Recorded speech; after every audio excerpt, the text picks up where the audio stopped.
தனியார் தொலைக்காட்சியில் ஒளிபரப்பாகி வரும் பிக்பாஸ் நிகழ்ச்சியை ஒழுங்குபடுத்தாவிட்டால் தக்க பாடம் புகட்டுவோம் என தமிழக வாழ்வுரிமை கட்சி தலைவர் வேல்முருகன் எச்சரிக்கை விடுத்தார். சென்னை அடுத்த பூந்தமல்லியில் உள்ள தனியார் படப்பிடிப்பு தளத்தின் எதிரில் பிக்பாஸ் நிகழ்ச்சியை தடை செய்ய கோரி வேல்முருகன் தலைமையில் ஆர்ப்பாட்டம் நடைபெற்றது. ஆர்ப்பாட்டத்தில் பேசிய அவர், பிக்பாஸ் நிகழ்ச்சி தமிழ் மக்களின் உணர்வுகளையும் கலாச்சாரத்தையும் சீரழித்து வருவதாக குற்றம் சாட்டினார்.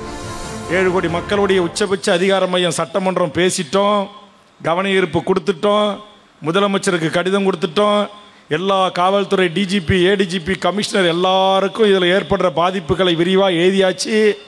திரும்பவும் அது நடக்குது அப்படின்னா அதை தமிழ்நாட்டில் எம் தமிழீழ தேசிய தலைவர் மேதகு வேவண்ணா பிரபாகரன் என்கிற மகத்தான தலைவரை தலைவராக ஏற்றுக்கொண்ட என் தம்பிமார்களும் என் தங்கைமார்களும் எதற்கும் நாங்கள் தயார் என்று பேசிய எங்கள் மகளிர் பிரிவும் உங்களுக்கு எங்கள் மொழியில் விரைவில் சரியான பாடத்தை நாங்கள் தெரிவிப்போம்.